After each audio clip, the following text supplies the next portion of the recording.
All right. Hey, welcome everyone to our History Happy Hour. For those of you joining us in person and if you're watching us here online on Facebook Live, we're really excited for this one.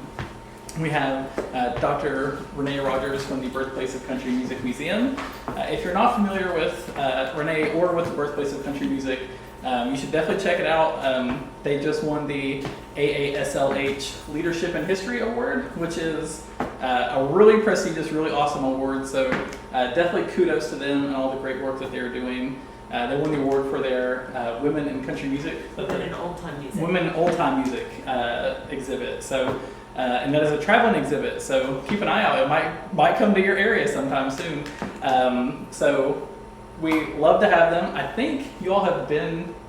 I think we've had a presentation with you all every year since we've done this program. I think so, yeah. Always excited to have them here. So I'm gonna go ahead and turn things over to you and let you introduce tonight's topic and get started. Awesome, thank you. So hello everyone, and thank you so much for having me here. I'm really excited to be here. My topic tonight is Not Their First Rodeo, an exploration of Black country music. And this has been something, just the history of Black country music is very much tied to the work that we do and the content of the museum, the Birthplace of Country Music Museum, so it's always been of interest to us. But, as always, pop culture gets us even more excited about these kind of topics because earlier this year, on March 29th, Beyonce dropped her album, Act 2, Cowboy Carter, on March, and it was a sensation. Instantly popular, instantly hitting the charts. It's her 8th consecutive #1 album on the Billboard 200. It's the first album by a Black woman to top the top country albums chart. But inevitably, as had happened, and we'll talk about that in a minute, a few years previously with Lil Nas X, there was a lot of praise for it, but there was also a lot of questioning as to whether it's really country music. Some of that is based on just the idea, traditionalist ideas of what country music are, but some of it is also probably based on race and not having a full understanding of what the history of country music really includes and entails. The thing about the Beyonce album, though, is that it wasn't even her first foray into country music, and people kind of forgot that or didn't talk about that. In 2006, her song Irreplaceable, hugely popular song, was originally envisioned as a country ballad, and she did perform a bluegrass-inspired version with Sugarland at the 2007 American Music Awards. Also, in 2016 at the Country Music Awards, she performed her song Daddy Lessons with the Chicks. So she has had her foot in country music before, and as you'll see as we go forward, country music and other genres of music are always tied together. They are not as separate as the marketers would make us believe. I mentioned Lil Nas X. In 2019, his song Old Town Road debuted at number 19 on the Billboard Hot Country Songs chart. A week later, it was removed and put on the rap chart instead, and Billboard's quote or reasoning was, upon further review, it was determined that Old Town Road by Lil Nas X does not currently merit inclusion on Billboard's country charts. They had their own explanations for why. Personally, I didn't find their explanations particularly valid. Later, with that collaboration with Billy Ray Cyrus, there was 8 nominations at the MTV Music Video Awards, and ultimately they won Song of the Year. Again, you saw articles in Rolling Stone, you saw articles in major newspapers, you saw NPR talking about it, about why it was removed from the country charts, why it was controversial as a country song, and a lot of that again came back to race and a lack of understanding in general about how diverse country music actually is when you look at it historically, and even when you look at it today, it's just not as visible. And there's a big difference between not being there and not being visible. And so that lack of visibility has sort of made people make assumptions about what country music is and what country music isn't. And so today, based on those two really big sort of juggernauts in the pop culture that we are familiar with on a day-to-day basis, I wanted to go a little bit deeper into how country music and Black cultural and musical traditions go hand in hand.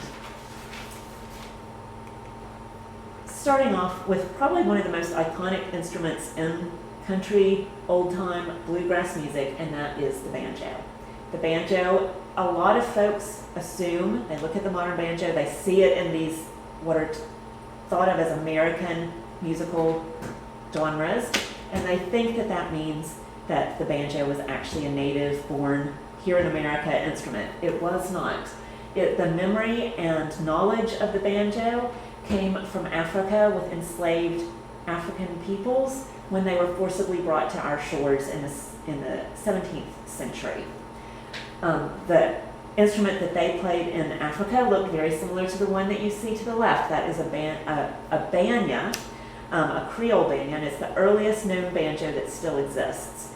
Made sometime before 1777 and made from either a gourd or a calabash. This one was found in, and I'm probably not pronouncing this correctly, Suriname on the northern coast of South America. I also, just by chance, we had delivered to us today a gourd banjo from the luthier Dina Ross Jennings, who lives up in Central Virginia. And actually, let me go over here where these folks can see it.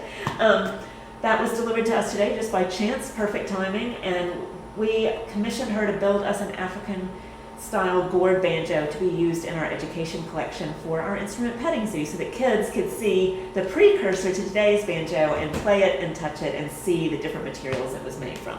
So that's pretty exciting.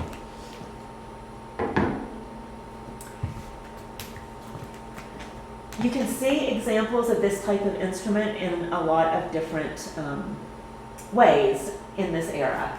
So for instance, you might not be able to see it very well, but here you can see a Black musician with a gourd style banjo there playing music. There's playing music and dancing. This painting is popularly called The Old Plantation. It has a much longer title, but it was painted around 1790 and 1800. The location that it's depicting is a South Carolina plantation, but it's showing that that tradition from Africa was recreated here out of American materials and played by the enslaved peoples at that time. And the thing about it is that during this period of enslavement and then after, a lot of Black musicians who played the banjo and also the fiddle were playing these two instruments. These are the two instruments that are most associated with string bands, which is what we think of as country, hillbilly, old-time music. These were often being played by Black musicians, both free and enslaved, at dances and other gatherings held for white people. So they were playing this music, the music that we associate with the early antecedents of country music, but it was Black musicians who were often playing it just as much as white musicians. The picture to my right, your left, is just from the banjo gathering which we hosted in 2018 at the museum, just showing a whole load of different styles of banjo and other instruments. And then of course I have a picture of Don Flemons here with, I think it's called Big Head Joe, his very large headed banjo, which is massive. It's way bigger than most banjos that you'll see. But he, along with Rhiannon Giddens in particular with the Carolina Chocolate Drops, really sort of brought back the knowledge, or sort of asserted the knowledge and the history of that Black string band tradition through their work as the Carolina Chocolate Drops. And then finally, I wanted to show a picture of Dina. That's Dina Ross Jennings to the left. She is a gourd banjo maker. She grows her own gourds, makes the banjos. They are in collections all over the world. But again, just going back to that history of where this instrument that's so iconic to country music originated and how it came out of Black culture. And then there's a really wonderful organization based out in California, and this picture was loaned to us to use in the Women in Old Time exhibit that Joe mentioned, but it's called the Black Banjo Reclamation Project, and the whole purpose behind that organization is to reconnect Black people with the banjo and being able to reclaim it as an instrument that they can use to express themselves and their experience. And they do banjo building workshops. They do a lot of lessons and music instruction with kids, getting them to know that instrument again and sort of reclaiming that history. So they do a lot of really amazing work to sort of help us to understand that history more deeply. One of the reasons that we also don't think about black music as country music is because once you start marketing music, we had this trend of what we call at the museum the segregation of sound.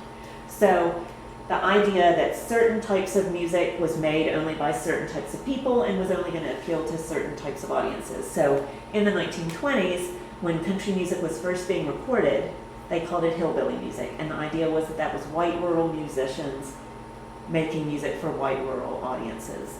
And then when black musicians were making music and being recorded, they were marketed as race records.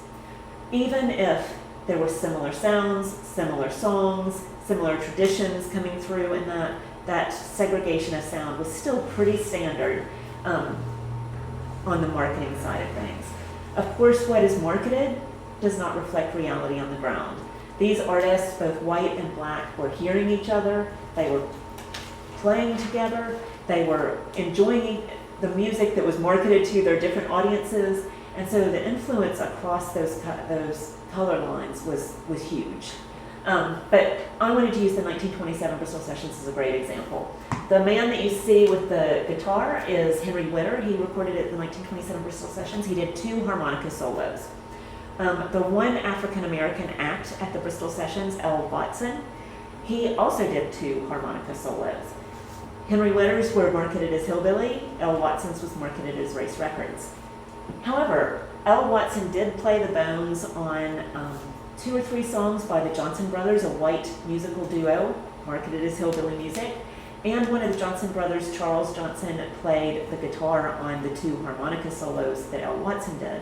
And those are some of the earliest integrated country or blues recordings that we know of. There's a few that are a bit earlier, but those are quite early in that history. Like I said though, that black string band tradition that was happening with free and enslaved musicians continued into the 20th century.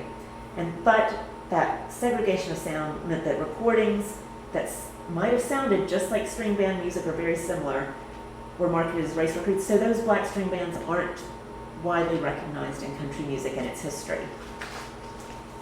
And I've got a couple of examples here. First, I want to talk about the big connection that's specific to the museum where I work, and that is the connection between Leslie Riddle and the Carter family.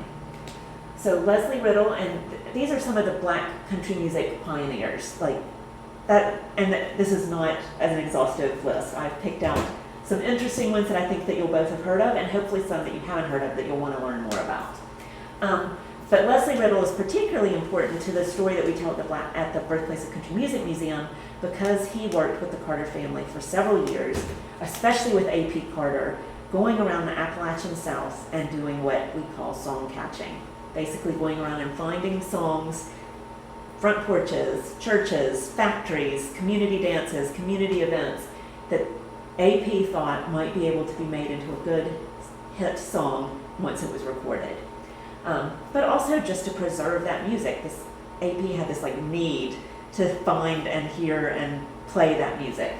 But he went around with Leslie Riddle. They met in Kingsport, Tennessee, so just down the road from here, or up the road from here.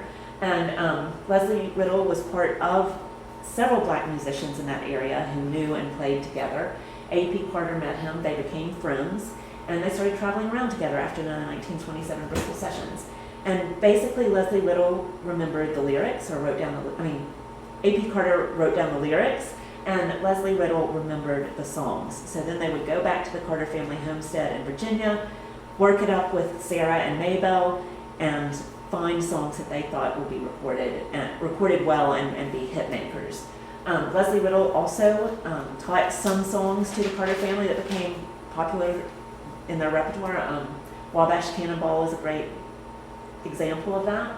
But he also was influential on Maybelle Carter and the Carter Scratch. Leslie Riddle had had 2 accidents in his lifetime. One, he had lost a leg in a factory accident, so he had a wooden leg. And 2, he had lost some fingers in a shooting accident, and so he played guitar in sort of the slide style, but also quite distinctively because he had only 3 fingers on one hand. And some of that style, Maybelle, excuse me, some of that style Maybelle learned and sort of was influenced by, and it is seen as being influential on the Carter scratch, which of course is one of the most influential guitar styles in country music. The cool thing about Leslie Riddle is that while he worked with A.P. Carter and had that huge impact, he then, after a while, moved away. He moved to Rochester, New York, with his family, and really didn't do music anymore, except probably on a personal level. And then during the pandemic, we had a woman reach out to us. Her name was Nancy Park Drum, and she had known him in his last years in Rochester, New York. She met him as a teenager. Her father had seen him. I think he had started going back into a couple of the coffee houses up in Rochester, New York to play every once in a while. And her father had heard him one night and took her to see him. They went up on stage afterwards to tell him how much they enjoyed his music, and she started playing with him, and they ended up spending lots of time playing for about 2 years together, mostly just for fun and together in community, but also on some of those coffee house stages. They stayed in touch after he moved back to his home in North Carolina, where he'd been born, and where unfortunately he passed away soon after. But she has an incredible story of knowing him in his older years, meeting Mike Seeger and Alice Gerard when they came to, because Mike Seeger heard about Leslie Riddle from Maybelle Carter and came to find him to do a recording with them, which is called the Step by Step Leslie Riddle Plays the Carter songs, which of course some of those songs would have been his too, or ones that he had helped collect. But she has these incredible stories that she shared with us in oral histories of a part of his life that we knew nothing about. One of the things I always think of when I think of A.P. Carter and Leslie Riddle is what it must have been like for a white man and a black man traveling around the Jim Crow South in the 1920s and 30s. Not easy, not pleasant probably sometimes. They probably did encounter some hostility. Certainly there were times when Leslie Riddle wasn't allowed to stay in the same place that A.P. Carter was or eat in the same places. And from what I understand, A.P. Carter tried very hard to find good, safe places that he could stay and eat, or where they could both stay and eat, so that wasn't an issue.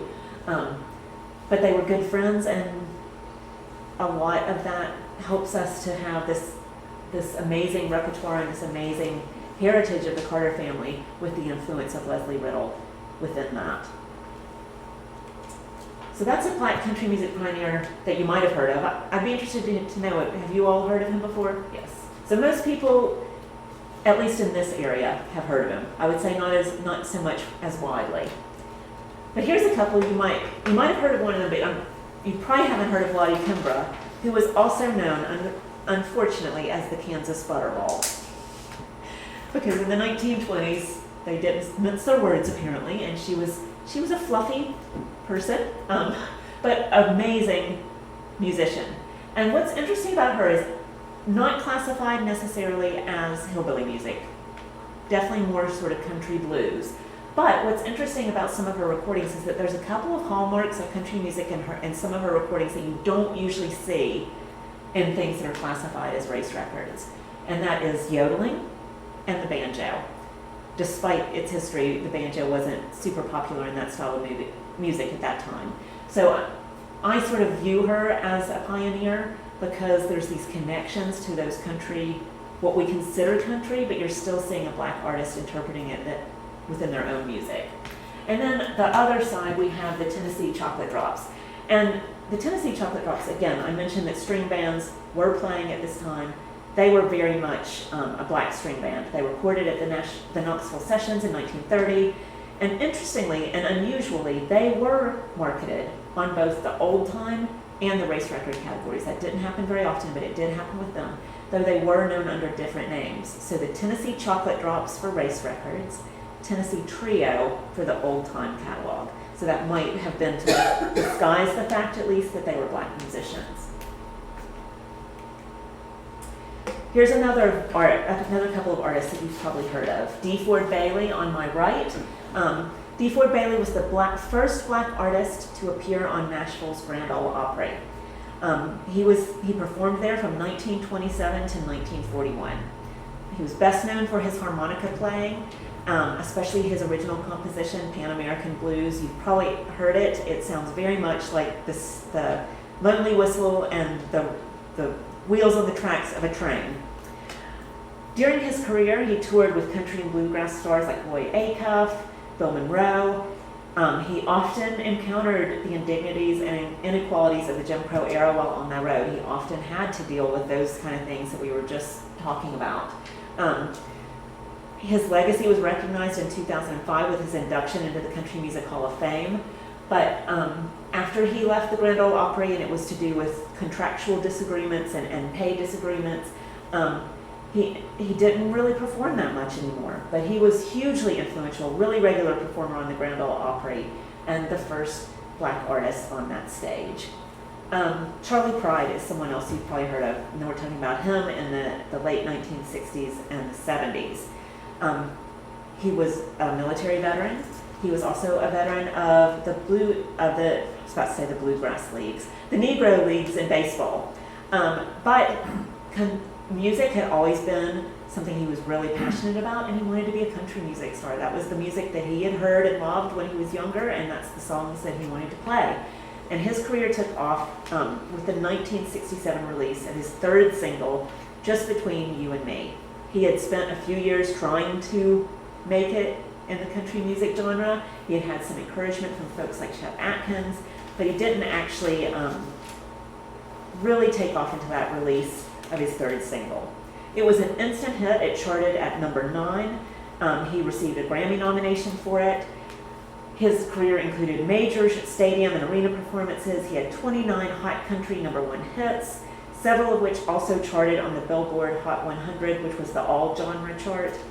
The Country Music Association awarded him Entertainer of the Year in 1971, Top Male Vocalist in 1971 and 1972, and he got the Willie Nelson Lifetime Achievement Award in 2020.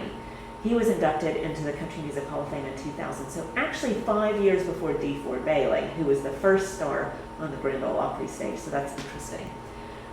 Charley Pride was one of those artists who was very popular, very much made a successful career out of country music as a black artist. But a lot of artists remember being told, if they were sort of trying to come up in the ranks at that time, we've already got Charley Pride. We don't need anyone else. That was enough representation for them. So it was a struggle for other artists. And here's where I want to talk about a few artists that you might not have heard of, who are also pioneers. The lady to the left, my right, your left, is Lamel Prince. She is the first black female country artist that was signed to a major label, and that happened in the 1960s. She only had a very short career, though, because after the unexpected death of her son, she really struggled to make a career of music and to be on the road, etc., and so she only had a very short career.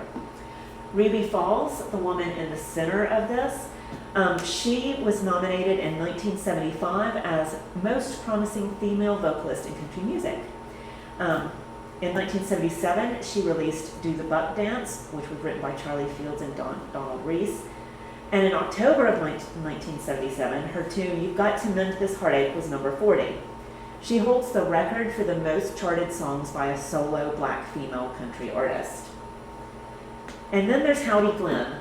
He has a pretty extraordinary story. I only learned about him about a month ago. I hadn't heard of him. I'd heard of Ruby Falls. I had not heard of Howdy Glenn. Very 70s, very country outfit he's got on there. His full name was Morris Glenn. He was known as Howdy, apparently, because he was so jovial and kind and just a really fun, nice person to be around. He actually had a career as a firefighter in California. He lived in North Hollywood, California. But he also loved to sing. And he was discovered essentially at a talent contest at the Palomino Club in North Hollywood, where he won with a country song performance. And when he went up there and started singing country, a lot of the audience was like, what's happening? This is not what we expect country music to look like. But there was a booking agent in the audience who saw his potential, and so soon after that he started making the talent show circuit, often being the winner. He performed regularly at bigger venues. Apparently his live shows were known as amazing, like really big sensations. He was a very charismatic and good stage performance and stage sort of charisma. He did sign with a major label, Warner Brothers, at some point after this sort of 2 or 3 years of going the rounds. And he debuted on the country singles chart in the late 1970s with a Willie Nelson penned song, Touch Me, which Willie Nelson had a hit with in the 1960s. He did talk about encountering racism in his career. Again, going back to that thing that I just said about Charlie Pride, he was told once that he'd never amount to anything because we already have Charlie Pride and one was enough. Indeed, he didn't actually make a very successful recording career. He recorded several singles and an album. He did record an album, sometimes with the bigger label, also with a smaller, more independent label where he did have more success because he had more creative control there. But he didn't have a super great experience on the label recording side of things. He was much more successful when you think about his live performances. And he had a really extensive career, but he's very little known. Had anyone heard of Howdy Glenn, just by chance? No. He's got a cool story. He's definitely worth looking up. Here's another country music pioneer, black country music pioneer that you might have heard of, Linda Martell. She had an early career in R&B and pop, and she recorded her first country songs after her soon-to-be manager heard her singing country hits at a military base. So she was basically catering to the audience in the crowd and was singing country songs because that's what they wanted to hear. But a man in that audience heard her and saw her potential and signed her. But the name of the label was Plantation Records. That was the name of the label. I mean, it wasn't just made for her. That was the name of the label. She signed in 1969. Her first single went to number 22 on Billboard's Hot Country Songs chart, and her 1970 country album debut, which was called Color Me Country, rose to number 40 on the charts. She was the highest charting black woman in country until Beyonce's recent releases. She toured with lots of other country artists. She appeared on Hee Haw.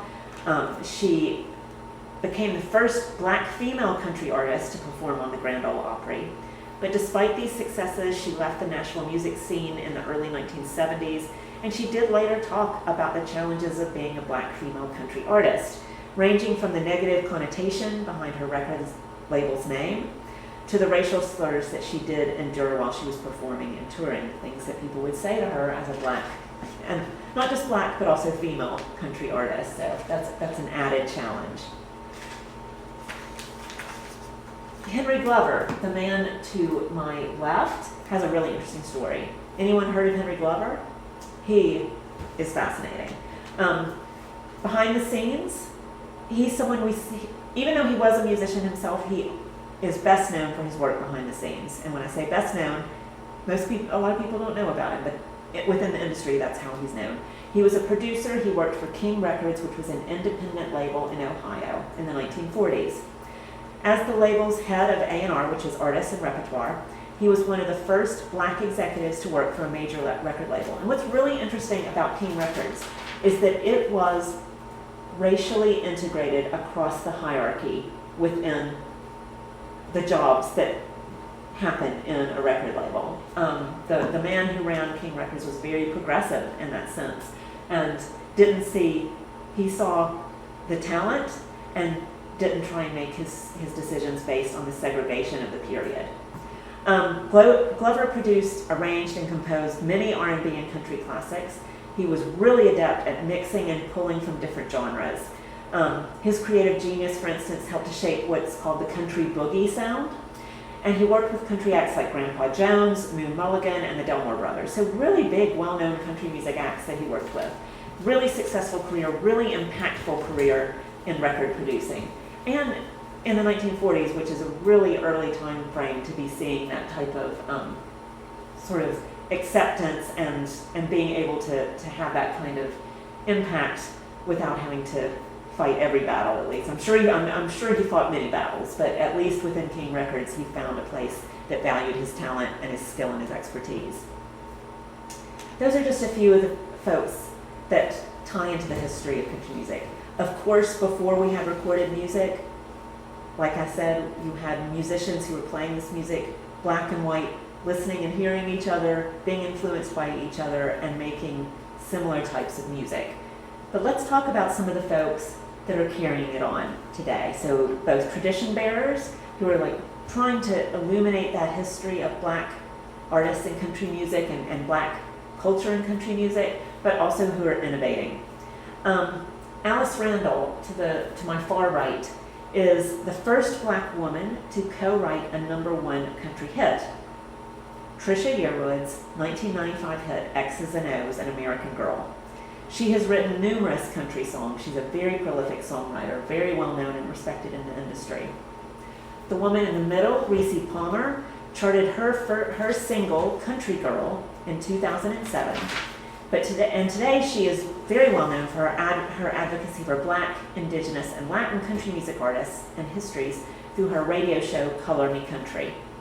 If you'll remember, that was the title of Linda Martell's album. And then we have Nikki Guyton, who was nominated for a Grammy in 2020 for her song Black Like Me, which explores her experience as a black woman in country music, in the country music scene. So there's men who are doing this too. These happen to just be women, but they're all three doing some really interesting things. And I'm going to come back to Alice Randall at the end.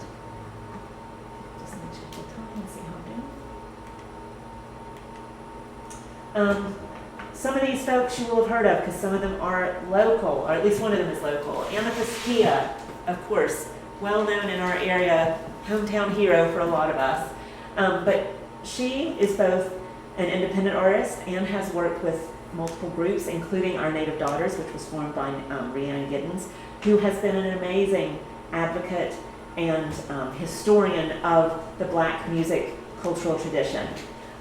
Both through her work as a musician, but also through her scholarship, and through the amazing sort of programs that she does, ranging from opera to ballet to world music, advocating for people to understand this history more, to understand the history of the banjo, to understand the history of the black string band, and then sharing that music more widely. So we have Rhiannon Giddens, Layla McCullough, Allison Russell, and Amethyst Kia, who made up Our Native Daughters. And their album, Songs of Our Native Daughters, from a few years ago, 4 black female banjo players, original music, some based on slave songs, some based on their own experiences, some based on black female experience, specifically in history. If you have not listened to that album, please, please, please go out and buy it. It is so powerful. But what really makes me excited is that Amethyst Kia did get nominated for a Grammy in Americana music for her Black Myself, which is a pretty amazing song. The man to the left, my left, is Jake Blunt. He is an award-winning interpreter of black folk music. He was initially, again, recognized for his skill as a string band musician. He plays multiple instruments, but he's charted an unprecedented, what has been called an Afrofuturist course, where he's melding together traditions, histories, genres, etc., to create music and illuminate this history. He is also involved with the Black Banjo Reclamation Project. The War and Treaty. If you've been to Bristol Rhythm and Roots reunion in the last few years, you've probably seen War and Treaty a few times. This is a picture of them on the stage at Bristol Rhythm and Roots a few years back. They are definitely a fan favorite there. And they recently collaborated with Zach Bryan on Hey Driver, and they're also featured in the Country Music Hall of Fame and Museum's 2024 American Currents State of the Music exhibit. So each year, the Country Music Hall of Fame does a temporary exhibit with sort of the new up-and-coming trends or acts or people to keep an eye on in that year, and the War and Treaty is in that exhibit this year. And then Chapel Hart. Is anyone here a fan of America's Got Talent? My mom used to love that. They got a golden buzzer recipient, so that's when all 4 judges hit the buzzer and all the gold things come down, and it means everybody thought they were awesome. During season 17, America's Got Talent, they didn't win ultimately, but they did get a golden buzzer. They have an amazing version of Jolene, and that takes us all the way back to Beyonce, and back to, of course, our favorite country singer-songwriter, Dolly Parton in this area. With Dolly Parton, you have Jolene, Please Don't Take My Man. With Beyonce, you had Jolene, You Better Not Take My Man. With Chapel Hart, you had You Can Have Him, Jolene. shit, they're like, we're done with him. If he's playing around, we don't want him anymore. Very empowered version. But they, again, are this amazing, I think it's two sisters and a cousin who came together and had played music together when they were younger, and then came on to America's Got Talent, and now are out there performing in the country music scene. And then finally, present day, what I would call innovators in particular, is the Black Opry.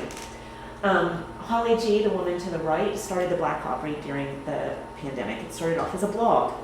She found herself at home a lot, not being able to work, or not being able to be out in the world working, at least. She was still working from home, but she had been a country music fan all her life, loved country music, but didn't feel safe in country music spaces because of being a Black woman. She had, and I can't remember the artist that she said, but there was one particular female country artist, I think it might have been Miranda Lambert, but I might be wrong about that, so don't quote me on it, that she had bought tickets to multiple times and then not gone at the last minute because she didn't have anyone in her family, friend group, community that would go with her, and so she just didn't feel like that was the space for her. And I think that's an issue that country music does face to an extent, is that there's still this idea that it's a white space, and that there's not a lot of room or a lot of representation outside of that, and therefore people might not feel like it's the place for them to be making music or listening to music. But she was a huge fan. She started a blog about it to try and find other Black country music artists and fans who felt the same way, or wanted to experience that music and could talk about it and enjoy it together. She ended up being on the Kelly Clarkson show, being interviewed about that experience. And now she has given up her job and runs the Black Opry, which is an advocacy and music booking organization for Black country artists. A lot of them are singer-songwriters who are very, young and have come to Nashville to try and find their place in country music, and the Black Opry helps them. They help them find gigs. They help them. They do the Black Opry Review, is where they travel with several of them to different venues. They were at the Newport Folk Festival for the past couple of years. But also, I love this picture. You've got the picture of Holly, you've got a picture of some of their performers, but I think this picture summarizes why the Black Opry is so important. It's providing a space of community for Black country music artists, fans, people who are interested in that music, to see that they're not alone. And I remember when she was talking about this, about them getting together in these groups and just talking about their songs and talking about the songs they loved and playing together and just having that feeling of community, and how impactful that was. If you are interested in knowing more about the Black Opry, they've got a great website, but they will also be at our August Farm and Fun Time on August 20th. So please, there's still tickets available. It's definitely worth seeing them. I would highly recommend them. Like I said before, there are so many other people I could have included in this list. This could be a much longer talk, but I really just wanted to give you a sense of why the questions that have been made about Beyonce, Lil Nas X, sometimes other country music stars about not being country enough, or are they even country at all, are illegitimate. First of all, genre is not a static thing. It evolves, it changes. We can see that with the country music that I'm talking about in 1927 to the country music that we're talking about today. It is full of different influences, it is full of different sounds, it is full of different artists and songs. But also, it's not a valid argument because that history is there. You just didn't know it. You might not have known it. So if you want to learn more, there's some really great books out there. Again, this is just the tip of the iceberg. These are some of the more recent ones. Christina Gaddy did a book on uncovering the banjo's hidden history. We also had her at our speaker sessions a couple of years ago, and that recording is talking about this, and that's on our website if you're interested in that. Hidden in the Mix, the African American presence in country music, Black country music, listening for revolutions. Wait just one second. By Francesca Royster. If you're interested in that book, we are actually talking about it next Thursday at 12 noon on Radio Bristol for our Radio Bristol Book Club. That was our book pick for July. And then Alice Randall's book, the songwriter I mentioned earlier with X's and O's. She just came out with this book and also a compilation album in April of this year. It's called My Black Country, A Journey Through Country Music's Black Past, Present, and Future. And the album compiles her songwriting hits from the 1980s to the 2010s, performed from the Black female perspective by artists like Rhiannon Giddens, Valerie June, Allison Russell, and Miko Marks. And then there's also a documentary for Love and Country. Amethyst Kia is on that documentary, so definitely worth seeing. You can get that on Amazon Prime. And the Country Music Hall of Fame has just reissued an expanded version of their box set From Where I Stand, The Black Experience in Country Music. And unfortunately, you can only get that from the Country Music Hall of Fame, but you can't get it online. So, not unfortunately, it's great they have it. I just wish we could have it too. But that's a great way to dig a little bit deeper into this history and learn a bit more about some of the folks I've talked about and a lot of the folks I didn't get a chance to. So, thank you very much.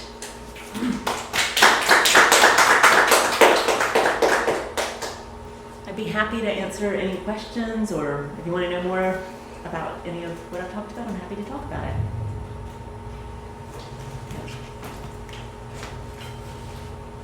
So I'll ask a question. Yes, please. This was a great presentation as always, but the history is definitely there. Mm-hmm.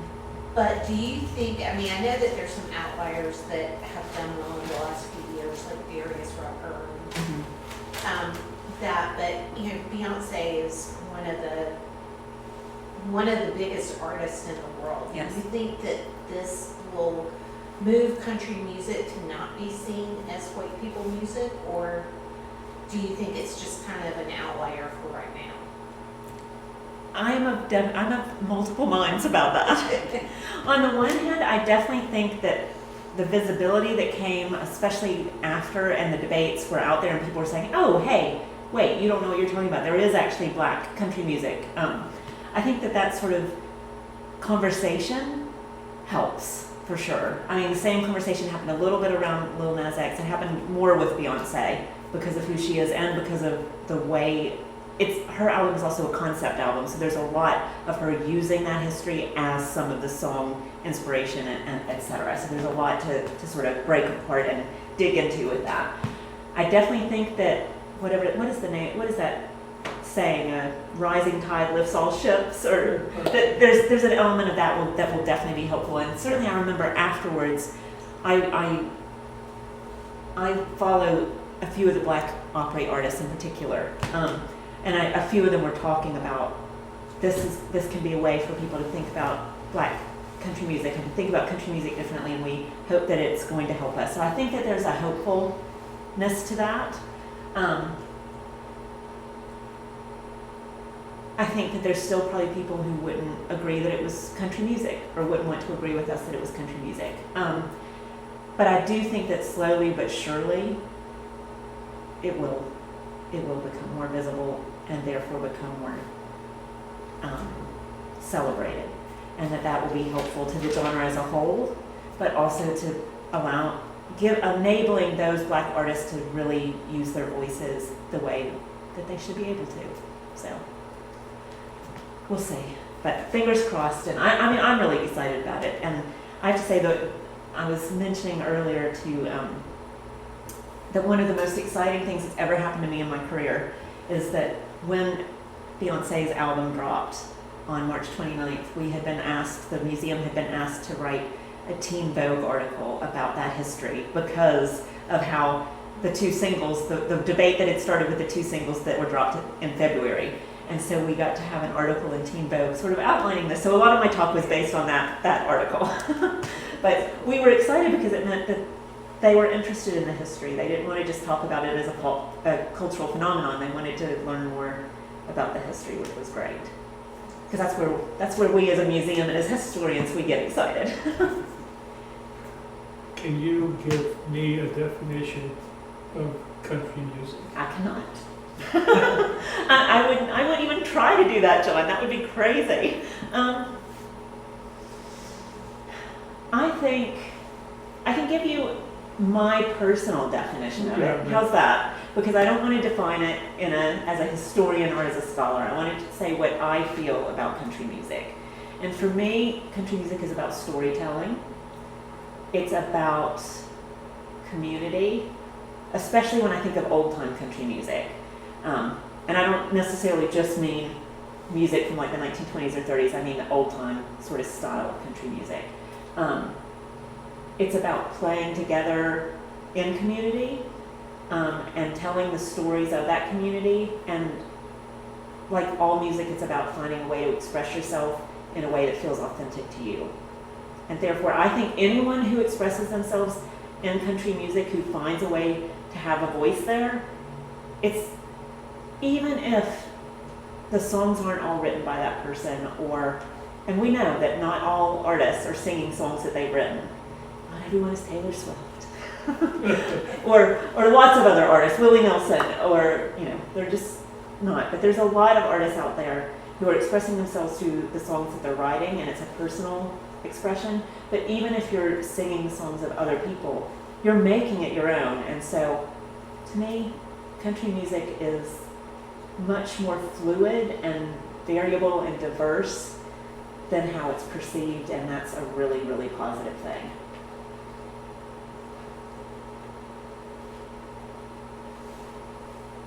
I went on my soapbox just a little, I'm sorry. Anyone else? Awesome. Well, thank you so much. I really enjoyed this.